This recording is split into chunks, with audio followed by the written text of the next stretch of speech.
Recordarán que hemos estado meditando en una doctrina que es pilar para el cristiano, que es la justificación. Entonces, el día de hoy vamos a seguir construyendo este mensaje en función a esas verdades que tú y yo necesitamos entender. Y en este entendimiento, mi deseo, hermano, es que salgas de este lugar diferente de cómo llegaste. Y eso no va a ser por el mensaje que yo voy a dar. No, yo no tengo nada que ver con eso. Más bien es el Espíritu Santo quien está aquí, quien está en este lugar. Amén. El que hace que la palabra de Dios que hoy es expuesta entre a tu corazón y haga un efecto en él, trayendo fe. Así que hemos visto que la fe es un regalo, y ese regalo viene por el oír la palabra. Y si estás aquí es porque Dios decidió que así estuvieras. Dios en su soberana voluntad ha permitido que estés aquí escuchando su palabra. Y así que vamos a ponernos en manos de Dios para estudiar esto. ¿Sale? Acompáñame a orar. Señor, te damos gracias, Padre, por tu infinita bondad que nos ha permitido un domingo más estar aquí. Señor, ayúdanos a aprovechar bien el tiempo, porque los tiempos son malos, Padre, y queremos aprovecharlo conociéndote más. Estamos aquí reunidos con un propósito, que es alabar tu nombre, sí, como lo hemos hecho los minutos anteriores, pero también alabamos respondiendo a lo que sabemos de ti, Señor, y sabemos de ti gracias a tu palabra. Te pido que me ayudes a mí a predicarla de manera que agrade a tu corazón y que pueda ser un instrumento útil, Señor. Permita a mis hermanos entender las verdades que hay detrás de este verso que vamos a estudiar hoy. Y Padre, gracias por tu bondad, permitiéndonos entender tu palabra. En el nombre de Jesús oramos. Amén y amén. Hemos estado viendo en Gálatas que el hombre es declarado justo a través de, o por medio de, ¿qué hemos dicho? Por la fe. Y hemos hablado que para que tú puedas recibir una justicia de Dios que cubra tus delitos y tus pecados, fue necesario que alguien tomara tu lugar y pagara la deuda que tú tenías. Y esa deuda la pagó Cristo. Y el Evangelio trata de eso. Y hemos creído eso.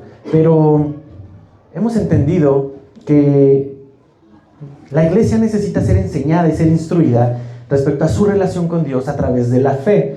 ¿Por qué? Porque esta carta de Gálatas está corrigiendo a los creyentes de la región de Galacia que habían comprado la idea que podían alcanzar la justicia sí por la fe, pero también por sus obras, haciendo algo para Dios. Así que a través del esfuerzo ellos trataban de tener un mejor lugar, una mejor posición delante de Dios. Y los gálatas compraron esta idea, creyendo que judaizarse era una buena idea para poder ser aceptados como hijos de Dios. ¿Por qué? Porque Israel es el pueblo de Dios. Entonces, si ellos practican el judaísmo, pues yo me hago como ellos para que Dios me acepte como su hijo. Y Pablo llega con un mazo, con un martillote grandote y destruye esa idea judaizante para ser aceptados delante de Dios. Así que hoy tú y yo somos expuestos a través de esta misma carta para entender que no hay nada que tú y yo podamos hacer o podamos añadir a la obra que Cristo ya hizo para que Dios te acepte como su hijo. Somos aceptos en el Hijo, somos aceptos en el amado por la obra de Jesucristo. Ahora, entendidos de esto, entendidos bien claro de esto, tu vida empieza a mostrar un cambio llamado santificación. ¿Sale? Primero es la justificación, después la santificación, que es lo que vive el cristiano, para que algún día estemos delante de Él en la glorificación, ya con cuerpos glorificados, ya no más tristeza, ya no más dolor. Ese es el proceso de la conversión. Ahora, cuando tú entiendes tu posición en Cristo, tu nueva vida en Cristo, dice Gálatas 2:20, con Cristo estoy juntamente crucificado y ya no vivo yo, sino ¿quién vive ahora en mí? Cristo vive en mí. Y lo que ahora vivo en la carne, lo vivo en la fe del Hijo de Dios. Sin embargo, a pesar de que mucho se sabe en este texto, algunas denominaciones enseñan que tu santificación depende de qué tanto te esfuerces para mantenerte santo y que cumplas ciertas leyes. Cuando la Biblia dice, eres santificado porque Cristo vive en ti. Y Cristo te va a estar constantemente redarguyendo y limpiando y corrigiendo esos pecados que aún en tu cuerpo están. Ahora, vimos hace algunas semanas a través de la vida de Abraham que la fe es más que decir yo creo en Dios. La fe genuina es yo le creo a Dios. Porque no es lo mismo creer en Dios que creerle a Dios. Los demonios también creen y tiemblan. Así que vimos cómo Abraham, la fe de Abraham, se convirtió en pasos que lo llevaron a caminar un sendero que el Señor le marcaba. Sal de la tierra de Ur, vete de tu parentela y vete a esta tierra. ¿Y qué hizo Abraham? Creyó en Dios y le fue contado por justicia. Pero no solo eso, también cuando sucede la historia de Isaac, cuando le dice, entrégame a tu hijo, ¿qué hizo Abraham?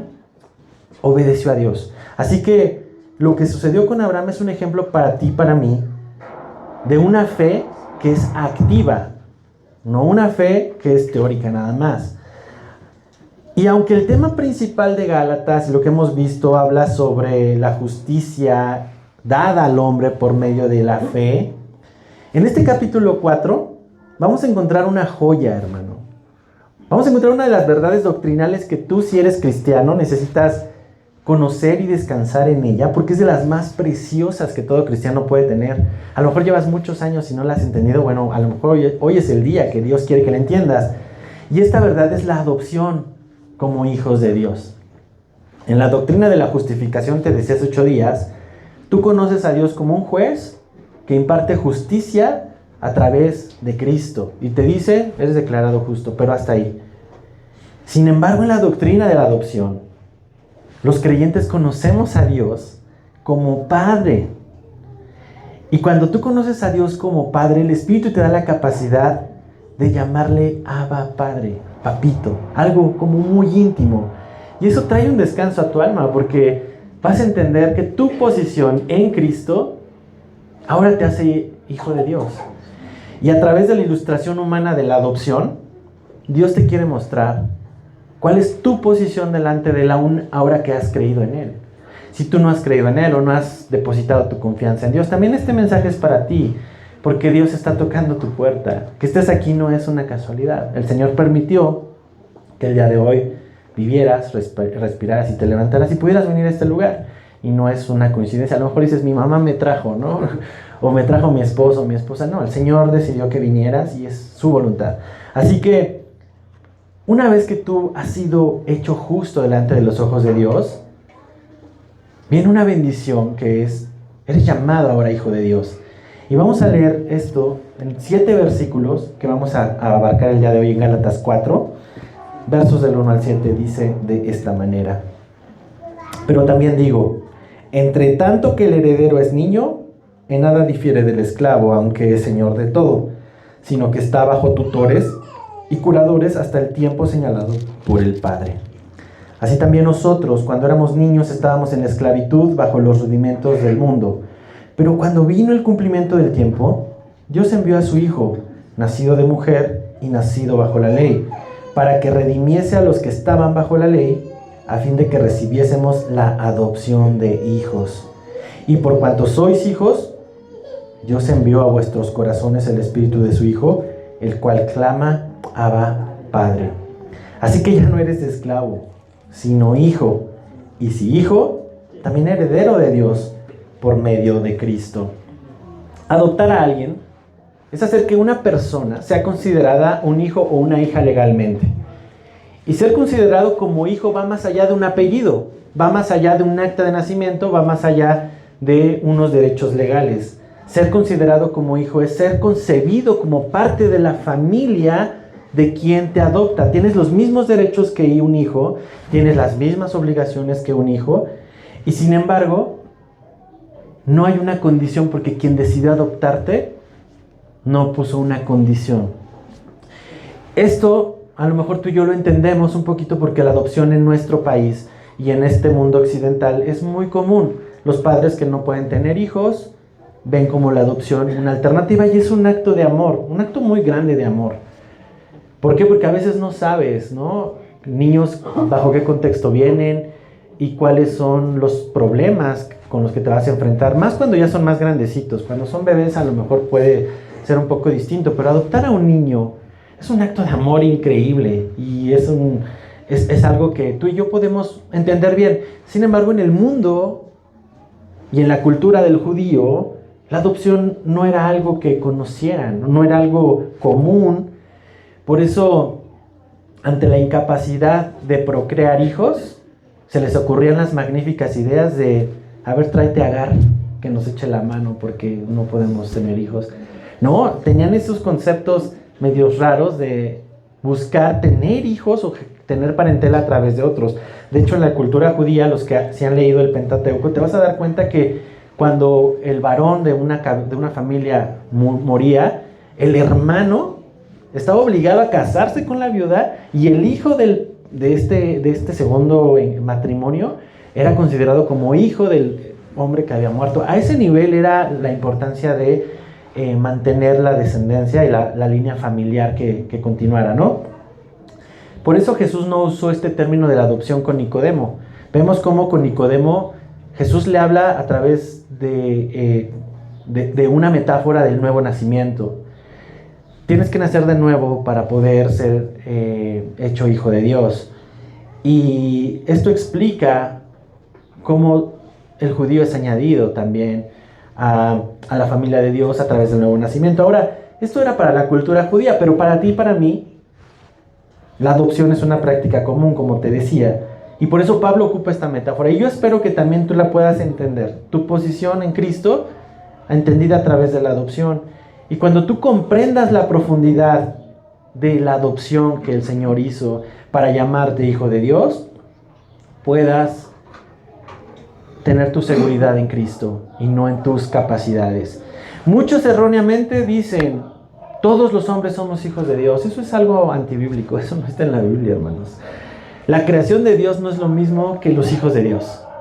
Es más, no pierdas ahí Gálatas, pero acompáñame a Juan 1:12, porque ser considerado como hijo de Dios es una condición adquirida, no es una condición que va dentro de la creación. Fíjate lo que dice Juan 1:12 y 13. Dice, mas a todos los que le recibieron, ¿te das cuenta? Hay un tema de recepción. ¿De quién? Dice, mas a todos los que le recibieron, más los que creen en su nombre, ¿en el nombre de quién? De Jesús, les dio la potestad, les dio el derecho de ser herederos, ser hechos hijos de Dios, los cuales no son engendrados de sangre, ni de voluntad de carne, ni de voluntad de varón, sino de Dios. Entonces te das cuenta, ser creación de Dios no es lo mismo que ser hijo de Dios. Entendido esto, vamos a poder contrastar bastante la importancia de ser llamado hijo y no esclavo. Verso 1 de Gálatas 4. Dice así, pero también digo, entre tanto que el heredero es niño, en nada difiere del esclavo, aunque es señor de todo. Venimos platicando sobre el propósito de la ley, y la ley siendo una guía o un tutor de alguien que es incapaz de poder guiarse de forma correcta por sí mismo. Entonces viene bajo este tema, y aquí Pablo va a presentar una metáfora sobre un menor de edad que es heredero. Y cuando una persona es demasiado joven, se considera inmaduro para tomar decisiones por su propia cuenta. Por eso, ¿a qué edad podemos votar en México? Hasta los 18, y en otros países hasta los 21. Los niños no tienen el criterio, e incluso físicamente se dice que tampoco el cerebro está desarrollado para tomar buenas decisiones. Por eso no pueden ser autónomos y vivir por sus propios medios. Requieren de un padre o de un tutor que estén bajo autoridad, bajo un resguardo, para cuidar de ellos. Ahora, Pablo menciona que un niño, cuando está en esta condición, aunque sea heredero, dice la palabra de Dios, en nada difiere del esclavo, aunque sea señor de todo. ¿Y qué quiere decir esto? Que a diferencia de un heredero mayor, un heredero menor de edad no puede disfrutar todos los beneficios de la herencia hasta que cumpla cierta edad. E incluso lo que dice el sentido de esta palabra es, un esclavo incluso tiene una mejor posición que un hijo que no puede tomar posesión. Y piensa en esto. Imagínate a un nieto de Carlos Slim, que pues no puede manejar el deportivo de su abuelo. ¿Por qué? Porque tiene 8 años. Pero el chofer, cuando necesita llevar a verificar ese auto, pues sí lo maneja, sí lo disfruta, ¿verdad? Pero algún día ese hijo va a crecer, ese nieto va a crecer y va a heredar lo de su padre, lo de su abuelo, y va a poder disfrutar de esa herencia. Pero el chofer siempre va a ser el chofer, nunca va a poder tener una potestad sobre esa herencia. Es lo que nos está marcando aquí. Un niño, bajo la ley, es como un esclavo, o peor, más abajo de un esclavo, porque no puede conducirse a sí mismo. Ahora, esta comparación, ¿qué tiene que ver con la adopción? Porque estamos construyendo una idea aquí a partir de este texto. Esta comparación o contraste es importante entenderla porque Pablo va a exponer sobre ser hijo, un hijo heredero de las promesas de Dios, o mantenerte viviendo como esclavo. Así que déjame darte un contexto para los que son la primera vez que escuchan un poquito de esto. La Biblia no promueve la esclavitud. Aquí es importante entender el contexto donde se está escribiendo esta carta. En la época que se escribió esta carta, la esclavitud era el modelo laboral aprobado por la sociedad. Tú comprabas, en lugar de contratar trabajadores, comprabas esclavos. Entonces Pablo está haciendo una analogía de este modelo laboral. De ninguna manera la esclavitud es algo que Dios aprueba. De hecho, la Biblia nos enseña que Él vino a librarnos de una esclavitud, ¿verdad? Solo quería hacer ese paréntesis. Si es la primera vez que escuchas esto y dices, ¿cómo está eso que Dios está comparando un hijo con un esclavo? ¿Sale? Verso 2 dice sobre este niño que está bajo tutores y cuidadores hasta el tiempo señalado por el padre. El heredero, mientras llegue el tiempo señalado, necesita recibir órdenes, necesita recibir entrenamiento y necesita recibir correcciones también. Y es aquí cuando conecta bastante bien lo que vimos en Gálatas 3:24. Fíjate, en este pasaje dice, de manera que la ley ha sido nuestro ayo. ¿Qué es esta palabra ayo? Es un tutor, una especie de pedagogo, alguien que se encargaba de criar al menor. La ley ha sido nuestro ayo para llevarnos a Cristo, a fin de que fuésemos justificados por la fe.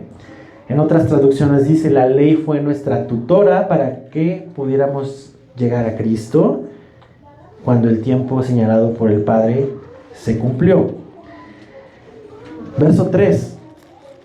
Así también, nosotros, cuando éramos niños, estábamos en esclavitud bajo los rudimentos del mundo.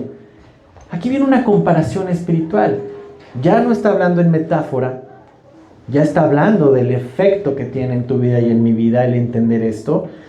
Porque así como tú y yo necesitábamos recibir órdenes, entrenamiento y correcciones cuando éramos niños, espiritualmente la ley hacía eso mismo contigo, ¿no? Y cuando éramos niños, habla de un pasado, habla de un tiempo que ya fue. Y Pablo está también trayendo a memoria aquel tiempo cuando él era un fariseo de fariseos. Observa esto, cuando Pablo estaba bajo la ley, estaba bajo las sentencias de la ley, y aunque se esforzara de andar persiguiendo cristianos y se esforzara por cumplir a cabalidad toda la ley de Moisés, se encontraba siempre con la incapacidad de cumplirla a la perfección. La ley misma decía no matarás, y lo que hacía él era mataba a los cristianos. Entonces ni él podía cumplirla. Por eso Pablo en este texto está mostrando la incapacidad que tiene el hombre de cumplir la ley. Y al estar gobernados por la ley, Pablo declara, se vive incluso por debajo, se vive como esclavo de los rudimentos de este mundo. ¿Qué quiere decir esto?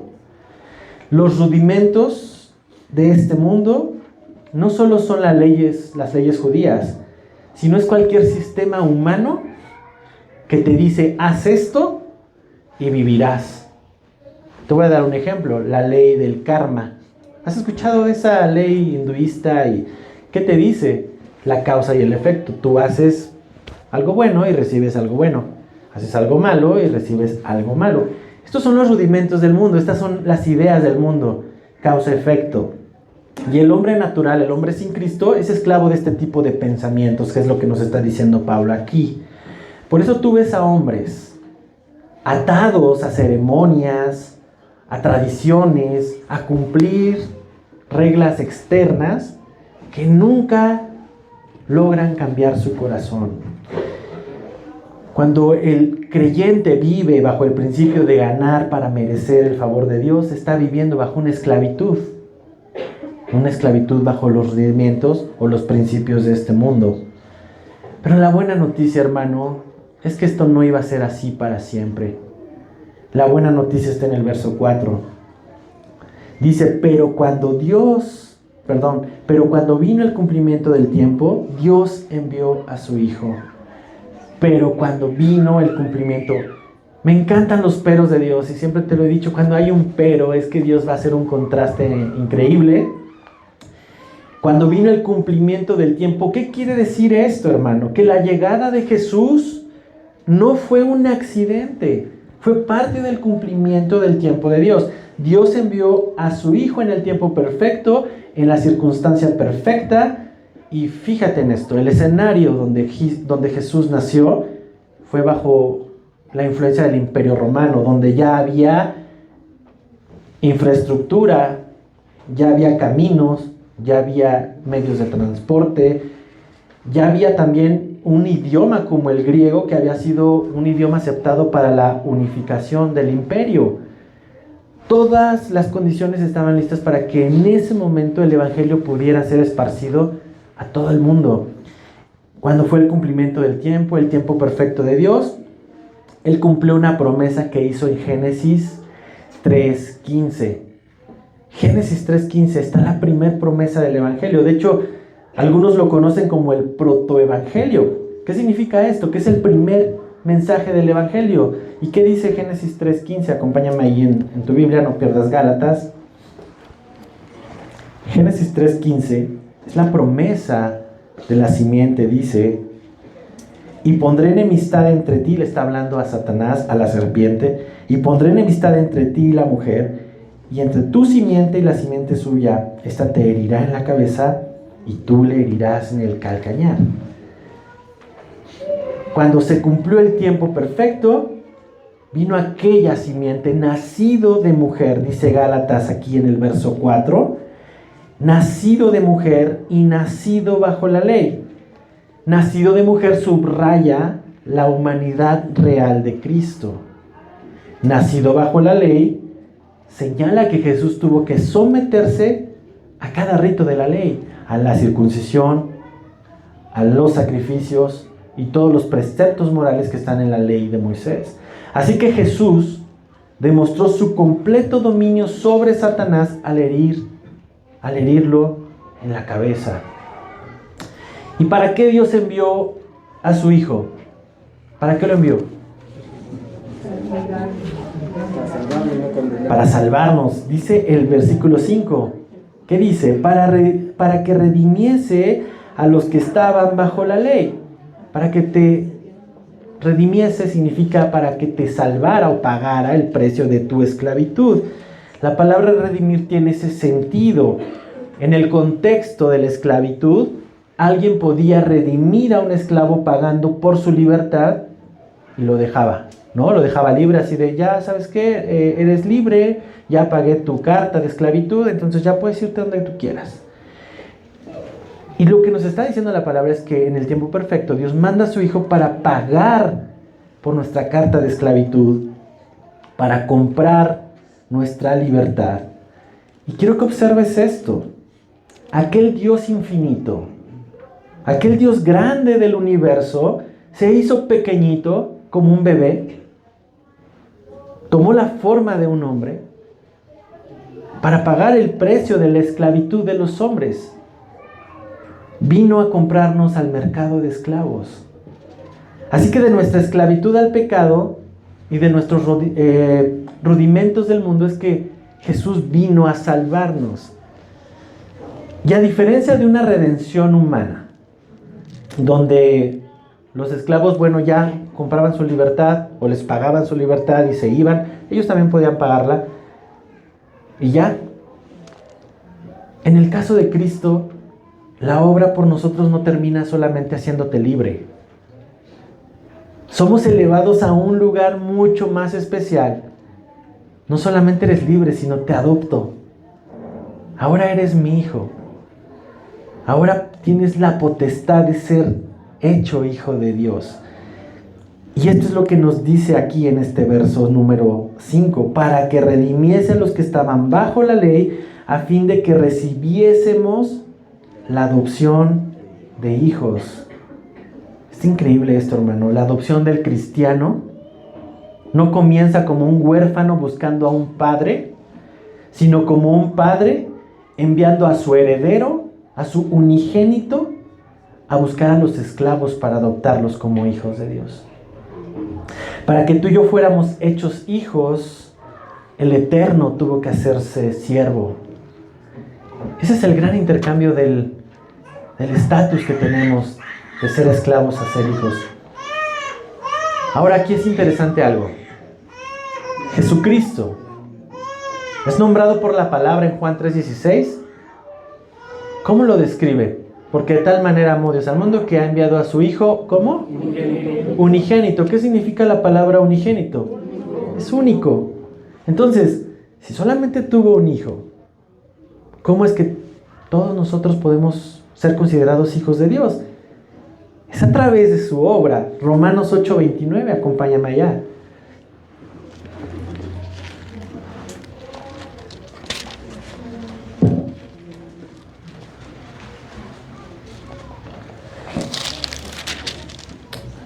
Dice, porque a los que antes conoció, también los predestinó para que fuesen hechos conforme a la imagen de su Hijo, para que Él sea el primogénito entre muchos hermanos.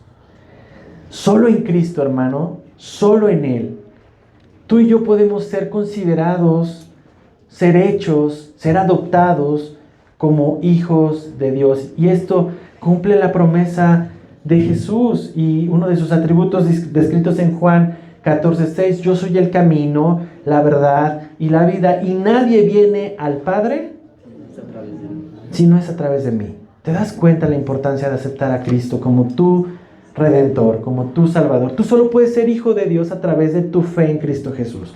Ahora, lo hermoso de la adopción, hermano, es entender que Jesús te redime de la condición de esclavo, ha pagado el precio de tu libertad, te ha añadido a la familia de Dios, y como hijo tienes el privilegio de disfrutar la herencia del Padre. ¿Y cómo se disfruta esto? ¿Cómo se disfruta esto? Gálatas 4, verso 6. Dice así: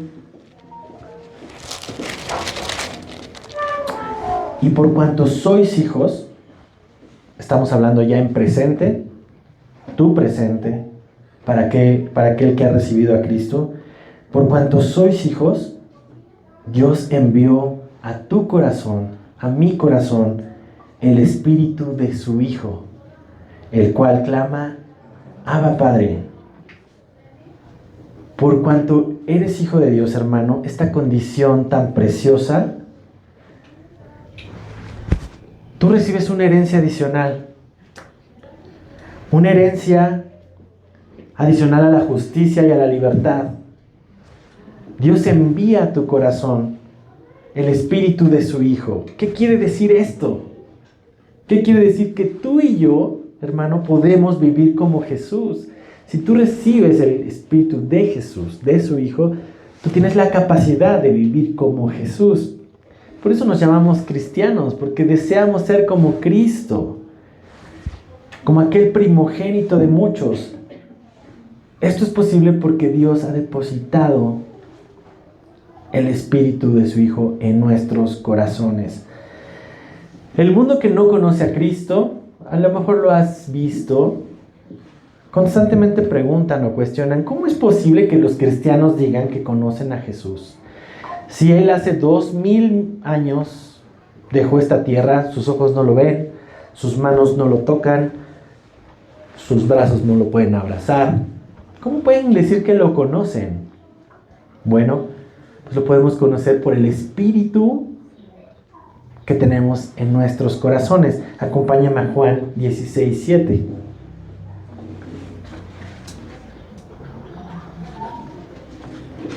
Y también quédate ahí en Juan 16, porque vamos a ver también el 13 y el 14.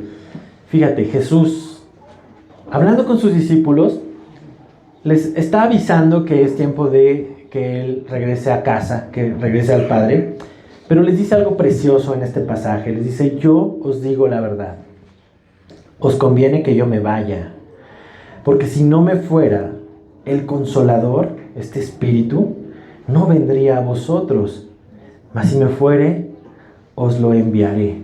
Esta es la promesa que Jesús hace a sus discípulos de poder tener una comunión permanente con cada uno de aquellos que creen en Él. Sabemos que Jesús cuando estuvo en esta tierra, fue 100% Dios, pero también fue 100% humano. Esto es una dualidad bastante interesante porque hay debates al respecto, pero como 100% humano, el cuerpo de Jesús también estaba sujeto a ciertas leyes de física de espacio y tiempo. A pesar de que Él mantenía su deidad, también cumplía las leyes físicas. Y cuando les dice esto a los discípulos yo puedo estar aquí, pero esto tiene un tiempo y un espacio y yo me tengo que ir. Pero no me voy y los dejo solos, sino enviaré a alguien como yo, que estará con ustedes. Vamos al verso 13 de Juan 16. Pero cuando venga el Espíritu de verdad, Él te guiará a ti, Alfredo, René, Luis, Giovanni, Pepe, Hilda, a todos los que han creído. Él te guiará a toda la verdad, porque Él no hablará por su propia cuenta, sino que hablará todo lo que oyere y os hará saber las cosas que habrán de venir. Es el Espíritu Santo, hermano, el que habla a través de su palabra, te habla constantemente en tus tiempos de devocional y te muestra la verdad. Y te habla las cosas que son de Jesús. Versículo 14 dice: Él, el Espíritu Santo, me glorificará porque tomará de lo mío y os lo hará saber. Este es el Espíritu del Hijo, el Espíritu Santo que tú y yo recibimos como parte de la herencia de ser hechos hijos de Dios. Ahora, Jesús hoy puede tener una relación personal contigo y vivir en tu corazón por medio de esta verdad. Él ha enviado su Espíritu a tu corazón y te da el derecho, te da la capacidad entonces de poder llamarle a Dios: Abba, Padre, Padre mío, Papá. No solo llamarle Padre, sino Abba, Padre. La palabra Abba es una palabra aramea que significa justo Padre, es como decir Padre, Padre. Pero en el sentido original, es una palabra que ilustra una estrecha relación tan íntima entre un padre y un hijo que confía plenamente en su padre, como un pequeñito de 2 o 3 años que depende del abrazo de su padre por completo y que deposita en su papi la confianza. Y es capaz de hacer esto el creyente por medio del Espíritu de su Hijo. ¿Y qué significa esto, hermano? Que el creyente, tú y yo, podemos conocer al Padre a través de su Espíritu también, y el Padre te conoce a ti. Esto es interesante porque decirle Abba, Padre a Dios es posible gracias a esto, a la adopción, a que tú eres llamado hijo de Dios. Pero ojo aquí, esto significa que es posible únicamente cuando el hombre acepta el Evangelio, viene a la fe y es redimido por Cristo y añadido a la familia de Dios. Porque como te decía al principio, muchos afirman que todas las personas somos hijos de Dios. Pero acabamos de ver lo que la Biblia dice. Así que cuando Dios escucha un Abba Padre de alguien que considera que Él puede relacionarse a su manera con Dios. Yo me relaciono a mi manera. Yo creo en Dios a mi manera. Yo me acerco a Él a mi manera. Ya sea con legalismo o ya sea con liberalismo, Pues cuando Dios escucha un Abba Padre de este tipo de personas, es como si en la calle te encontraras a un niño que te dice, oye papá, y tú, yo ni hijos tengo, ¿no? Como que extraño. ¿Por qué? Porque no te conozco, no te he adoptado, no sé quién eres. Pero cuando tú has recibido el Espíritu, es el sello, es la herencia, que eres llamado hijo de Dios. Por eso, para cada pastor debe de ser esencial aprovechar estos lugares de la predicación para presentar el Evangelio de Cristo, hermano. Para que cada hombre que escuche el Evangelio venga a la fe y sea hecho hijo de Dios. Así que el único que tiene la capacidad de librarte de tu esclavitud, tratando de encontrar tu justicia delante de Dios por tu esfuerzo y decirte ya no lo intentes más y adoptarte como su hijo y darte a su espíritu, es Jesucristo, hermano. Y no quiero pasar una palabra clave que también menciona aquí este verso, cuando dice, Dios envió a vuestros corazones el espíritu de su Hijo, el cual clama. No está diciendo, dice, susurra o piensa. Dice clama. Y clamar es más que solamente decirlo. Clamar involucra un sentir desde lo más profundo de tus entrañas. Entonces esto quiere decir que el Espíritu no solo viene para que tú sepas que eres hijo de Dios, sino viene para que sientas que eres un hijo de Dios y lo clames. En Efesios 1, versículos 13 y 14, vimos la verdad sobre el sello del Espíritu Santo como la garantía de que cuando tú has creído en Cristo, eres ya hecho hijo de Dios y heredero de la salvación. Efesios 1:13 dice, en Él, hablando en Cristo, también vosotros, habiendo oído la palabra de verdad, el Evangelio que predicamos, el Evangelio de vuestra salvación, y habiendo creído en Él, fuisteis sellados con el Espíritu Santo de la promesa, que es las arras de nuestra herencia hasta la redención de la posesión adquirida para la alabanza de su gloria. ¿Cómo sé si he recibido el Espíritu Santo? Alfredo, no me has tirado aquí, entonces no lo he recibido. No te los voy a pasar a ver. No. Me voy a aventar el saco a ver si alguien cae. Hermano, eso no es recibir el Espíritu Santo. La prueba de la presencia del Espíritu Santo en tu vida es la operación quirúrgica que hace en tu corazón, cambiando un corazón de piedra a un corazón de carne. Y lo primero que produce es arrepentimiento. El primer efecto que el Espíritu Santo trae a tu vida es arrepentirte y quiero divorciarme de este pecado, ya no quiero vivir bajo esta esclavitud y me arrepiento, Señor, y te entrego mi vida y no quiero caminar más este camino de maldad, Señor. Y es ese giro de 180 grados. Pero una vez que el creyente muestra ese arrepentimiento, lo que el Espíritu Santo empieza a germinar es el carácter de Cristo en tu corazón, que lo va a hacer visible posteriormente como un fruto. Lo que dice Gálatas 5:22, y este es el fruto del Espíritu. Entonces, la garantía de que Dios Dios ha depositado el Espíritu de su Hijo en ti, es que tu vida está empezando a ser transformada. Romanos 8:12 desarrolla un poco más esta verdad. Acompáñame ahí, no pierdas Gálatas. Romanos 8:12.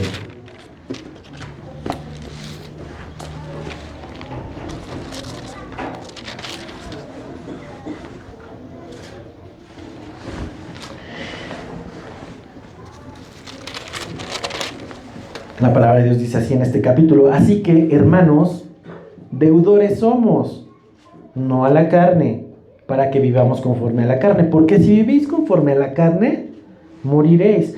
Mas si por el Espíritu haces morir las obras de la carne, viviréis. Porque todos los que son guiados por el Espíritu de Dios, estos, si tu vida está siendo guiada por el Espíritu de Dios, eres un hijo de Dios. Esto es lo que nos dice su palabra. Pues no habéis recibido el espíritu de esclavitud para estar otra vez en temor, sino que habéis recibido el espíritu de adopción, ¿te das cuenta? Por el cual clamamos, Abba Padre, Abba Padre. ¿Cómo sé si he recibido el Espíritu de Dios? Tengo dudas, Alfredo. Romanos 8:16. El Espíritu mismo te da testimonio a tu corazón de que eres un hijo de Dios. ¿Cuántos dicen amén a eso? ¿Cuántos han sentido cuando dudan de probablemente nunca voy a lograrlo? Probablemente esto no es para mí. Y el Espíritu Santo viene y te redarguye y te dice, hey, vamos adelante, nuevamente, nuevo día, nueva oportunidad. El Espíritu Santo está constantemente contigo, dándote testimonio de que eres un hijo de Dios. Ahora, aquí hay una verdad. Satanás no puede robarte tu salvación. Esa es una verdad. O sea, a veces le culpan al diablo de todos los problemas de este mundo y que te va a robar tu salvación. Satanás sí puede robarte algo, pero es tu gozo, nada más. Y como un padre de la mentira, va a ocupar ciertas artimañas para poner en duda tu salvación y seguridad como hijo de Dios. Uy, ahí viene el Hijo de Dios y mira, esta semana solo leíste un capítulo. Ay, mira el Hijo de Dios, solo oró cuando dio gracias por los alimentos, pero bien Hijo de Dios, ¿verdad? Uy, mijo, según eres Hijo de Dios y sigues pensando estas cosas y sigues haciendo estas cosas, te falta, no puedes, ya mejor ni vayas a la iglesia, eso no es para ti. Satanás, en la inmadurez del creyente, pone muchas veces estas inseguridades para que tú puedas perder tu gozo de ser llamado hijo de Dios. Ahora, hay un tema que veremos posteriormente, la madurez del hijo de Dios, pero no es lo mismo un niño de 3 meses, la incapacidad de un niño de 3 meses incluso para ir al baño, a un hijo de 20 años que ya se puede valer. Los dos son hijos, pero son con madureces diferentes. Entonces, para los nuevos creyentes, si tú has aceptado a Cristo recientemente y te has equivocado, hermano, ten la seguridad que si Dios te ha redimido por medio de tu fe en Cristo Jesús y eres adoptado como hijo de Dios, eso no va a ser para siempre. El Espíritu te va a estar confirmando y te va a estar mostrando la obra que Él está haciendo en ti. Aunque no puedas hoy ver la obra perfecta, aunque puedas ver más fracasos todavía que victorias, dice Filipenses 1:16, estoy convencido precisamente de esto, persuadido de esto, que el que comenzó en ti la buena obra, la perfeccionará hasta el día de Cristo. Así que si has dudado, hermano, de tu relación con Dios, por tu incapacidad, por tu esfuerzo, pues el Señor quiere que descanses en esta verdad de la adopción. Ahora, esto es importante para aquellos que han creído genuinamente, que sus pasos, como los de Abraham, caminan siguiendo la voz de su Dios. Tristemente hay muchas personas que se autoengañan, que algunos pastores les dicen la categoría de los que creen, que dicen que creen, pero su vida es completamente dista de lo que dicen creer. Ahí es cuando el Señor te va a estar redarguyendo a través de su Espíritu de, no me conoces, ven y conóceme. Romanos 8:17 remata esta verdad increíblemente. Dice, y si hijos, también herederos, herederos de Dios y coherederos con Cristo. Así que padecemos juntamente con Él, para que juntamente con Él seamos glorificados. Esa es la herencia que tú y yo como creyentes podemos tener. Esperar la glorificación en nuestro día final en esta tierra y estar junto con Él en una eternidad dándole gloria por siempre. Verso 7 y último de esta enseñanza. Gálatas. Este verso es como tu acta de nacimiento, hermano. Velo así. Tu acta de nacimiento espiritual dice de la siguiente manera: así que ya no eres esclavo, sino hijo, y si hijo, también heredero de Dios por medio de Cristo. Cristo te dice, ya no eres esclavo, sino hijo. Deja de actuar como si tuvieras que convencer a Dios de que te quiera. Él te ama. Si aún siendo el peor de los pecadores, Cristo murió por ti, ese amor es inmutable, no cambia o no está en función a tu capacidad. Así que ya no eres esclavo, sino hijo. Pero el Espíritu te dice también, eres hijo. Y si hijo, no solamente tienes una casa, tienes una herencia que el pecado no puede agotar y que la muerte no puede robar. Para algunas personas que han recibido enseñanzas alineadas a este mundo, esto puede parecer una herencia pequeña. Pues ¿cómo? ¿Nada más poder clamar a Abba Padre? ¿Esa es mi herencia? Yo quiero la herencia de Salomón. Yo quiero el palacio de David. Yo quiero vivir con hartos bienes. Quiero la herencia del hijo del rey. Hasta ponen su sticker ahí en su coche, hijo del rey, ¿no? Princesa del rey. Pero para los que realmente en Cristo hemos renovado nuestro entendimiento y estamos siendo transformados por medio de esto, el concepto de herencia y bendición no está amoldado a este siglo. Nuestro concepto de herencia es el concepto de Cristo. Y nuestro concepto de nuestra herencia, nuestra bendición, nuestro galardón es poder ser llamados hijos de Dios, ser adoptados como hijos de Dios. Así que si tú comprendes esta adopción que te da esta potestad, estás recibiendo la herencia más rica de todas. Y entendiendo esto, hermano, pues hay una decisión que tomar. ¿Quieres seguir viviendo como esclavo, bajo los principios de este mundo, hacer para merecer?